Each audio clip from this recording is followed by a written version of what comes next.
In 2009, the picturesque town of Asheville, North Carolina, nestled in the Blue Ridge Mountains, was a sanctuary for its residents. Among them was Pastor James Whitaker, a man whose life embodied discipline and faith. At 43 years old, James had spent over 2 decades serving in the Marine Corps before retiring to dedicate himself to spiritual service. His strong physique and regimented demeanor bore the marks of his military past, yet his calm and measured voice carried the compassion and wisdom that had earned him the respect of his congregation at Harmony Baptist Church. James's days followed a structured routine. He rose before dawn, spending an hour in prayer and scripture before preparing breakfast for his family. His wife, Naomi, often joined him in the kitchen, her presence adding warmth to their shared rituals. By 8 a.m., James was usually at the church, organizing community outreach programs, preparing sermons, and offering guidance to parishioners. His evenings were reserved for family, dinners filled with laughter and lessons, followed by quiet moments spent reading with their 6-year-old daughter, Grace. Naomi Whitaker, 10 years James's junior, was a beacon of grace and steadfast faith. Born and raised in Asheville, she had grown up in the church, her musical talent evident from a young age. By the time she met James, she was a Sunday school teacher and the church's lead pianist. Her nurturing spirit extended beyond her family. She was often the first to volunteer for community events, bringing meals to the sick or organizing fundraisers for local charities. Naomi's gentle demeanor and unwavering optimism made her beloved by the congregation, where she was affectionately referred to as the Heart of Harmony Baptist. Grace, their daughter, was a lively and inquisitive child with her mother's warm smile and her father's sense of discipline. Though young, she already displayed a talent for drawing, often creating pictures inspired by the Bible stories her parents told her. She was the joy of James's life, and he often remarked that her laughter was the best part of his day. James and Naomi's love story was the cornerstone of their family. They had met 6 years earlier at a community charity event hosted by Harmony Baptist. At the time, James was newly retired from the Marines and had been invited to speak about his transition to civilian life. Naomi, who was performing at the event, caught his eye immediately. Her radiant smile and skillful piano playing captivated him, and after her performance, James offered to help carry her equipment to her car. Their initial conversation was simple but profound. They spoke about faith, family, and their shared desire to serve others. Over the following weeks, James found reasons to attend church events where he knew Naomi would be. Naomi, in turn, began looking forward to their encounters, drawn to his strength and quiet confidence. The turning point in their relationship came one crisp autumn evening. James had invited Naomi for a walk along a scenic trail near the church. As the sun set, painting the sky in shades of orange and pink, he handed her a handwritten letter. In it, he expressed his feelings, detailing how her kindness and faith had renewed his own. Alongside the letter was a bouquet of wildflowers he had gathered himself. Naomi was deeply touched, and by the time their walk ended, they both knew they wanted to build a life together. Their engagement was brief but joyous. Within 6 months, they were married in a simple yet beautiful ceremony at Harmony Baptist, surrounded by family and friends. Naomi wore a vintage lace gown passed down from her grandmother, and James donned his marine dress blues, a nod to his past. For their honeymoon, they chose Charleston, South Carolina, a city rich with history and charm. They stayed in a quaint bed and breakfast, spending their days exploring historic landmarks and their evenings dining by candlelight. The cobblestone streets and ocean breeze provided a perfect backdrop for their conversations about the future. They spoke of the family they wanted to build, the home they would create, and the ways they could serve their community together. When they returned to Asheville, they began their life as a team, each complementing the other's strengths. James's disciplined approach to leadership and Naomi's nurturing spirit made them a formidable pair, both at home and within their church. For years, their life seemed idyllic, a reflection of their shared faith and mutual devotion. Yet, as time went on, subtle cracks would begin to form in the foundation of their seemingly perfect life. Unbeknownst to James, the path they had so carefully planned was about to take a turn he could never have anticipated. For now, however, the Whitakers were the epitome of a loving and faithful family, standing as a beacon of hope and unity in their small community. By the time their daughter Grace turned 6, James Whitaker began noticing changes in Naomi that unsettled him. Naomi, who had always been a pillar of energy and optimism, started exhibiting signs of fatigue. She often retired early in the evenings, leaving James to finish their nightly routine with Grace alone.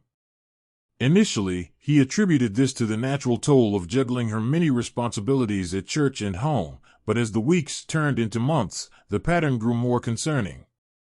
Naomi's once predictable schedule became erratic. She would leave the house without providing clear reasons, sometimes returning hours later with vague explanations that didn't quite align with her usual transparency. Her presence at church events diminished, replaced by hurried excuses about other commitments. James, who valued structure and honesty, found it difficult to reconcile these inconsistencies with the woman he had known for so many years. Small arguments began to surface. At first, they revolved around mundane matters, forgotten appointments or misplaced items. But these disagreements became more frequent and emotionally charged. Naomi's responses to James's concerns felt evasive, a stark contrast to the open communication they had once shared. Her defensiveness only fueled James's growing unease, and their once harmonious household began to feel fractured. Despite his frustrations, James sought to understand the root of the changes. He turned to prayer, spending long hours in his study, asking for clarity and guidance. His faith had always been his anchor, and he hoped that divine intervention would illuminate the path forward. Yet, the answers he sought eluded him, leaving him grappling with a sense of helplessness he was unaccustomed to. The situation escalated when James noticed discrepancies in their finances. Reviewing their bank statements, he was alarmed to see several large withdrawals from their joint account. The amounts were significant, far beyond what was typical for their household expenses. Moreover, the withdrawals had been made at irregular intervals, often coinciding with Naomi's unexplained absences. James's military training had instilled in him a meticulous attention to detail, and these financial irregularities set off alarms he couldn't ignore. James approached Naomi with the bank statements, hoping for a straightforward explanation. Instead, her responses were vague and unconvincing, filled with half-answers that only deepened his suspicions. Her unwillingness to provide clarity left James feeling betrayed, and for the first time in their marriage, he questioned her honesty. The foundation of trust they had built over the years felt increasingly fragile, and James found himself consumed by doubt. Naomi's behavior extended beyond the financial discrepancies. She became more withdrawn, often spending hours alone in their bedroom or taking long walks without explanation. Her physical appearance also began to change subtly. Her once radiant complexion appeared pallid, and she seemed to have lost weight. When James asked if she was feeling unwell, she brushed off his concerns, attributing it to stress or lack of sleep. However, these dismissals did little to ease James's mind. Their home, once a sanctuary of faith and love, became a battleground of unspoken tension. Grace, though young, seemed to sense the shift in her parents' relationship. Her usually cheerful demeanor became subdued, and she often sought solace in drawing, retreating into her own world to avoid the growing strain between her parents. As weeks turned into months, James's unease transformed into a relentless need for answers. He began observing Naomi more closely, noting the time she left the house and the duration of her absences. Though he stopped short of confronting her outright, his mind raced with possibilities, each one darker than the last. He wondered if she was involved in something illegal or if her faith had wavered. The thought of infidelity, though painful to consider, loomed large in his mind. James clung to his faith as a source of strength, yet even prayer couldn't silence the nagging doubts that consumed him. He felt trapped between his role as a husband committed to protecting his family and his fear of uncovering a truth that might shatter the life they had built. Each unanswered question eroded his peace, leaving him restless and increasingly isolated. The cracks in their marriage, once small and unnoticeable, widened with each passing day. James found himself at a crossroads, unsure whether to confront Naomi directly or to continue observing in silence. His heart told him to trust in God's plan, but his instincts as a Marine urged him to take action. For now, he chose to wait, hoping that time would bring the clarity he desperately needed. Unbeknownst to him, the answers he sought would soon come to light, but not in the way he had imagined. James Whitaker's suspicions reached a boiling point one crisp autumn evening. Naomi had announced she would be visiting a friend, her tone casual but distant. Over the past few months, her unexplained absences had become more frequent, and James felt he could no longer ignore the unsettling patterns. This time, he decided to follow her, driven by a mix of fear, betrayal, and a need for answers. Naomi left their home at dusk, driving her modest sedan into town. James followed discreetly, keeping several car lengths behind. His training as a Marine kicked in, allowing him to maintain a steady, calculated pace without drawing attention. As he trailed her, his mind raced with scenarios, each one more troubling than the last. He prayed silently for clarity, yet he couldn't shake the gnawing sense of dread. After a 20-minute drive, Naomi's car pulled into the driveway of a modest single-story house on the outskirts of town. The house belonged to Michael Carter, the head chef at a well-known local restaurant. James recognized the name and the man. Michael had attended a few church events in the past, but James had never paid him much attention. Now, as he watched Naomi exit her car and walk briskly to Michael's front door, his heart sank. She knocked, and within moments, Michael appeared, welcoming her inside. James parked a few houses away, his hands gripping the steering wheel as he struggled to process what he had just witnessed.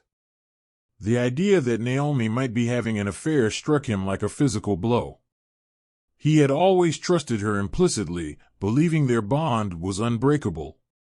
Now, that trust felt fragile, shattered by the image of his wife entering another man's home. He remained in his car for nearly an hour, watching as the house remained lit but silent. No one entered or exited. The stillness of the scene only fueled his imagination, each passing minute adding weight to his suspicions.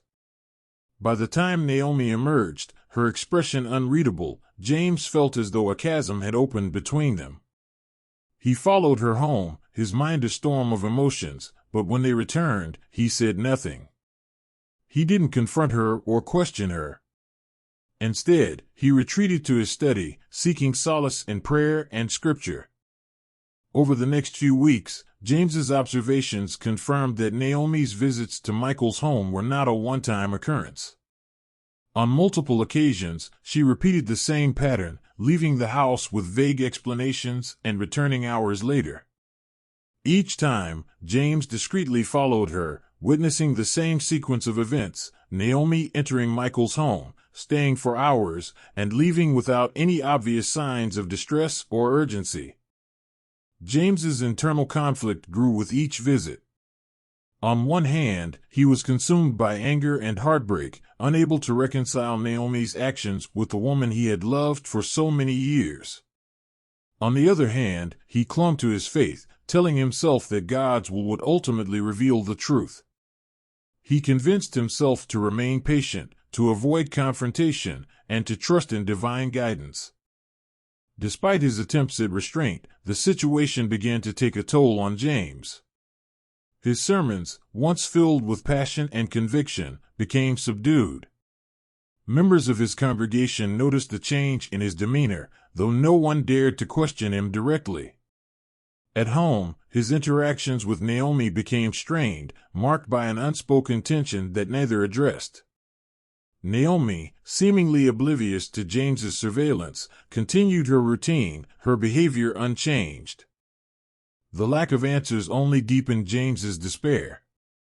He found himself poring over every detail of Naomi's actions, searching for clues that might explain her behavior. He reviewed bank statements again, noting withdrawals that coincided with her visits to Michael's home. He analyzed her phone records, looking for any communication that might provide insight. Yet, no matter how much he searched, he found nothing concrete to confirm his fears. James's once unshakable faith now felt tested in ways he had never imagined. He prayed incessantly, asking for wisdom and strength, but his doubts persisted. He felt isolated, burdened by a secret he couldn't share, even with those closest to him. For the first time in his life, James felt truly lost, unable to discern the path forward. Though he tried to convince himself that time would bring clarity, the weight of the situation grew heavier with each passing day. The image of Naomi walking into another man's home haunted him, a constant reminder of the questions that remained unanswered. James's resolve to remain patient began to waver, setting the stage for decisions that would irreversibly alter the course of their lives. The tension within James Whitaker reached a critical level as the days turned into weeks.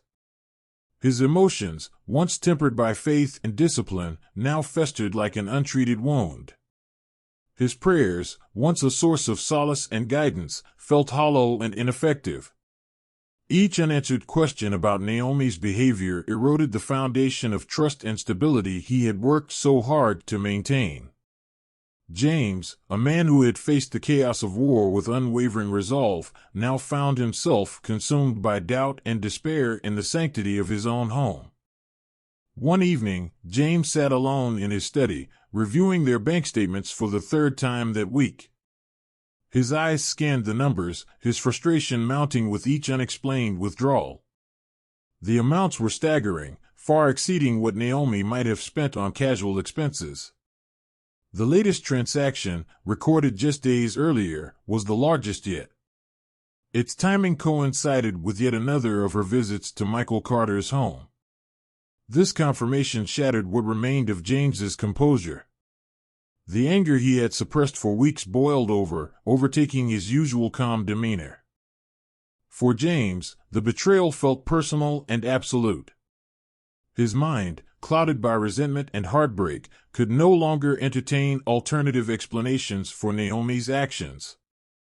He interpreted her secrecy and the financial discrepancies as incontrovertible proof of infidelity. Every argument they had, every unexplained absence, and every lie, real or perceived, now seemed part of a calculated deception. James's sense of control, so deeply ingrained from his years as a Marine, slipped away entirely. In the grip of his emotional turmoil, James began to devise a plan. His military training, which had once been a tool for protecting lives, became a means of channeling his anger. He decided to build a small explosive device, a task he knew he could accomplish with precision.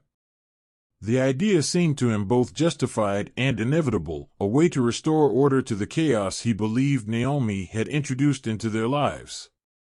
The home she visited became his target, a symbol of her betrayal and the source of his pain. James's preparation was methodical, a reflection of his years of experience in the Marines. He gathered materials over several days, ensuring that each component was carefully selected and inconspicuous. He worked late at night in the garage, his actions hidden from Naomi and Grace. His hands, steady and deliberate, assembled the device with the precision of a craftsman. Every wire, circuit, and mechanism was double-checked, his focus unwavering. The act of building the device became an outlet for the emotions he could no longer contain.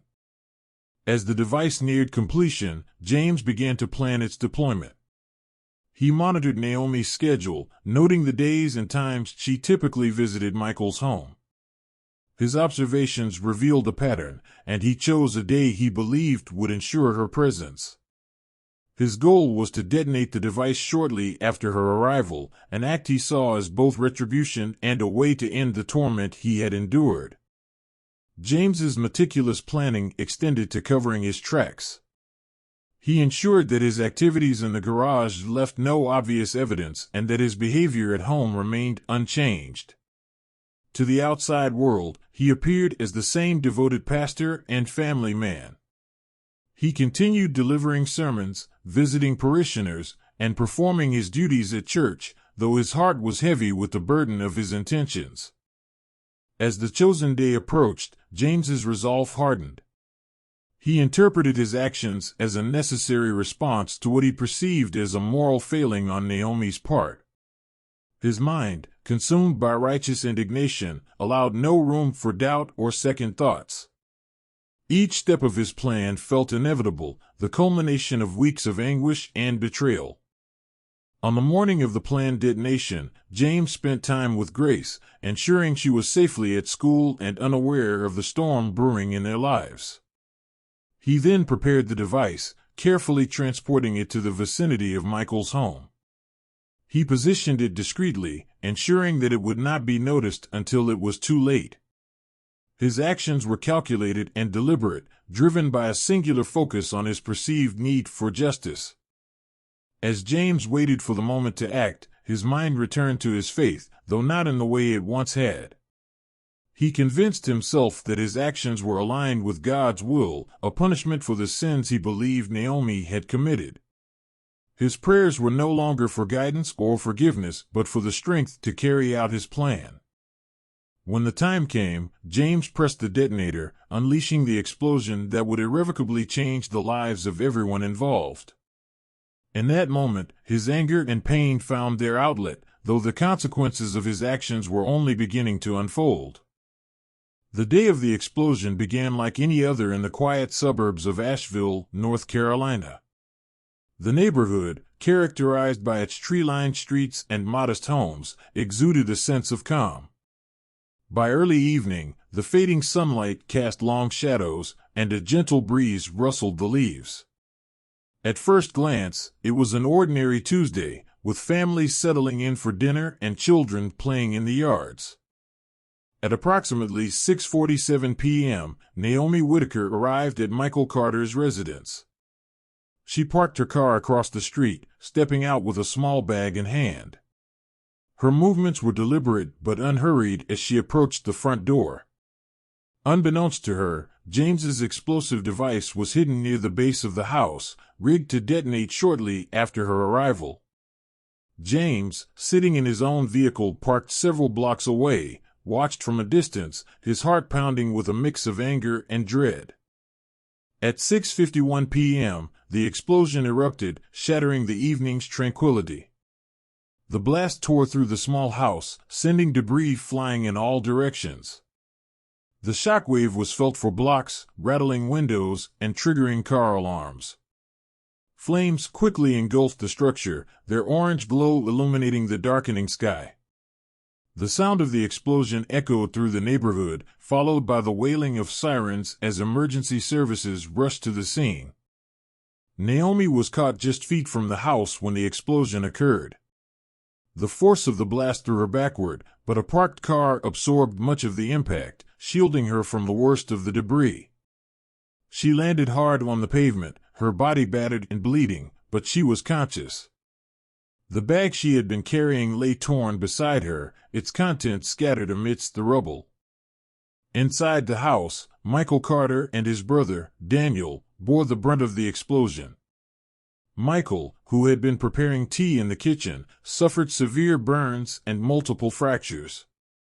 Daniel, seated in the adjacent living room, was critically injured by falling debris and shrapnel from the explosion. Both men were trapped beneath the wreckage as flames began to consume the structure. Neighbors poured out of their homes, some shouting in panic, others attempting to assist. Several individuals pulled Naomi to safety, noting her dazed state and visible injuries. Others tried to approach the house, but the intense heat and spreading flames forced them back. Firefighters arrived within minutes, battling the blaze and searching for survivors. James, still parked a short distance away, watched the chaos unfold through the windshield of his car. The sight of the burning house and the injured people being carried from the scene filled him with an overwhelming sense of guilt and horror. The anger that had driven him to this point dissipated, replaced by the stark reality of what he had done. He realized the gravity of his actions and the lives he had irrevocably altered. By 8:15 p.m., the fire was under control, and first responders had extracted Michael and Daniel from the wreckage. Both men were alive but in critical condition. Naomi was transported to a nearby hospital, her injuries deemed non-life-threatening but requiring immediate medical attention. As the emergency responders worked, James drove to the nearest police station. He walked inside, his face pale and his demeanor subdued. He identified himself and confessed to the bombing, detailing his motivations and the steps he had taken to carry out the act. His voice was steady but filled with remorse as he recounted the events leading to his decision. The news of James's confession spread quickly, sending shockwaves through the community. The congregation at Harmony Baptist, who had long revered James as a disciplined and devout leader, struggled to reconcile the man they knew with the actions he had taken. Neighbors, friends, and church members gathered outside the Whitaker home, their faces etched with disbelief and sorrow.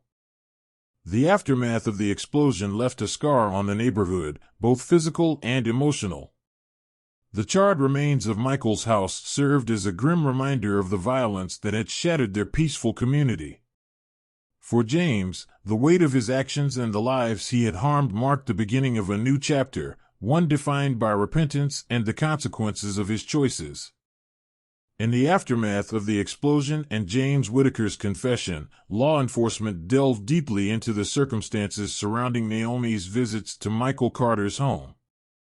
What initially appeared to be evidence of an affair unraveled into a far more complex and tragic story.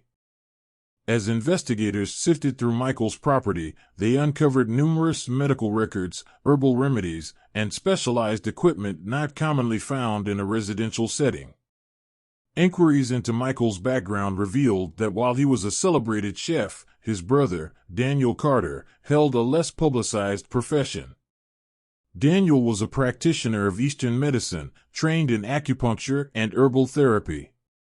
He had moved in with Michael years prior, quietly operating a private practice out of the house. His clients often came by word of mouth, seeking alternatives to conventional treatments. Naomi Whitaker had been one such client. A closer examination of her medical history revealed that she had been diagnosed with a rare and aggressive form of cancer months earlier. The discovery was made during a routine checkup, but Naomi had chosen to keep the diagnosis a secret, even from James. Investigators learned that her decision stemmed from deeply personal reasons rooted in past trauma. Years earlier, Naomi's mother had suffered a prolonged illness that ended tragically due to medical mismanagement. The doctors had misdiagnosed her condition, leading to ineffective treatments and avoidable complications. Naomi had witnessed firsthand the devastating effects of this negligence, leaving her distrustful of conventional medicine. When she received her own diagnosis, she resolved to avoid the path her mother had taken. Her search for alternatives led her to Daniel Carter. Recommended by a mutual acquaintance, Daniel had gained a reputation for successfully treating clients with chronic and terminal illnesses through non-traditional methods. Naomi began visiting the Carter home regularly, undergoing acupuncture sessions and receiving specialized herbal supplements imported from Asia. The financial withdrawals that James had found so suspicious were used to cover the costs of these treatments. Daniel's services, while discreet and effective for many, were not cheap. Naomi also paid for private lab tests and diagnostics, preferring to keep her medical records outside the traditional healthcare system. She went to great lengths to conceal her condition, hiding herbal remedies in innocuous containers and consuming specially prepared teas when James wasn't around. Naomi's secrecy was not born of betrayal but of fear. She knew James's views on alternative medicine were skeptical, shaped by his disciplined and pragmatic nature. She worried that he would insist on traditional treatment paths, ones that she felt would strip her of agency and dignity. More than anything, she didn't want to burden him with the knowledge of her illness, knowing how deeply he had been affected by her mother's death years earlier. Her choice to keep her illness a secret was both an act of self-preservation and a misguided attempt to protect her family. She believed that by quietly pursuing alternative treatments, she could shield James and Grace from the emotional toll of her condition. Each visit to Michael and Daniel's home was a step in what she hoped would be her path to recovery, a chance to regain her strength without disrupting the delicate balance of their lives. As this information came to light, it painted a starkly different picture of Naomi's actions. The visits that James had interpreted as evidence of infidelity were, in fact, desperate attempts to preserve her health and keep her family whole. The money she had withdrawn was not a sign of deceit but a necessary expense in her fight for survival. The revelation sent shockwaves through the Whitaker family and the community. James, already consumed by guilt for his actions, was devastated by the truth. His assumptions, fueled by suspicion and miscommunication, had led to a tragic series of events that could never be undone. Naomi, recovering from her injuries in the hospital, was left to grapple with the unintended consequences of her secrecy. The investigation into the explosion concluded with a clearer understanding of the motivations behind everyone's actions. The truth, while exonerating Naomi of the suspicions James had harbored, cast a shadow over their marriage and their future. The hidden truth had finally come to light, but at a cost neither of them could have anticipated. The days following James Whitaker's confession were marked by a profound silence between him and Naomi. From her hospital bed, Naomi wrestled with the physical pain of her injuries and the emotional devastation of her husband's actions. Though her body bore the marks of the explosion, it was the unraveling of her marriage and the betrayal of trust that weighed heaviest on her. Despite this, Naomi chose to visit James in prison, seeking closure and the chance to confront the man who had nearly ended her life. The prison's sterile environment stood in stark contrast to the warmth of their once shared home. James, now a shadow of the man he had been, sat quietly as Naomi arrived. She spoke slowly, recounting the truth of her illness and her reasons for keeping it hidden.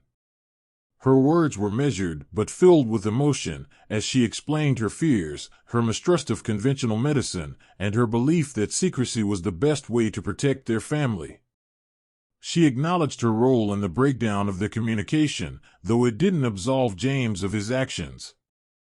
James listened intently, his face etched with regret. The weight of his assumptions and the irrevocable consequences of his choices were unbearable. He broke down, confessing his remorse and apologizing not only for his actions, but for failing to trust her and for allowing his doubts to consume him. Naomi, though deeply wounded, forgave him. Her faith, though tested, remained unshaken, and she believed in the power of redemption. From that moment on, James dedicated himself to seeking forgiveness and atonement. In prison, he began writing letters to Naomi and their daughter, Grace. These letters were filled with heartfelt apologies, reflections on his faith, and the lessons he had learned from his mistakes. He wrote about the dangers of mistrust, the importance of open communication, and the devastating impact of unchecked assumptions. Naomi, while recovering physically, faced new challenges as her cancer progressed. Despite continued treatments under Daniel Carter's care, the disease advanced aggressively. Naomi eventually turned to traditional medicine, but the late-stage diagnosis limited her options. Over the next 2 years, she fought bravely, balancing her role as a mother with her own health struggles. Michael and Daniel Carter, who had narrowly survived the explosion, decided to leave Asheville. The notoriety brought by the tragedy made it impossible for them to maintain their private lives or Daniel's practice. They relocated to another state, where Daniel continued his work discreetly. Their departure left behind unanswered questions and a community grappling with the fallout of James's actions. As Naomi's health declined, she prepared Grace for the inevitable. She shared stories of her life with James, emphasizing the love and devotion that had once defined their marriage. She encouraged Grace to forgive her father, not for his sake but for her own peace. Naomi passed away quietly in her sleep, surrounded by Grace and a few close friends. Her death marked the end of her personal struggle but left Grace to navigate life without both parents. James, upon hearing of Naomi's passing, was inconsolable. He turned to his faith, seeking solace in prayer and the belief that Naomi's soul was at peace. He continued to write to Grace, offering guidance, love, and wisdom from the confines of his cell. His letters became a lifeline for her, providing strength as she grieved and built a life of her own. Grace, now an adult, found purpose in her mother's legacy. Inspired by the lessons of her family's tragedy, she became a counselor, specializing in helping families navigate illness, loss, and miscommunication. She believed that understanding and forgiveness were the keys to healing, values instilled in her through Naomi's teachings and James's letters. James remained in prison for the remainder of his sentence, dedicating his time to mentoring other inmates and sharing his story. He led prayer groups and offered spiritual guidance, using his experience as a cautionary tale about the dangers of assumptions and the consequences of mistrust. Though he carried the burden of his actions, he found purpose in helping others avoid the mistakes he had made. Grace, in her work, often quoted passages from her father's letters. They reminded her that even in the darkest moments, redemption was possible, and that love, though flawed, could endure. The Whitaker family's story, marked by tragedy and resilience, became a testament to the power of forgiveness and the enduring strength of faith.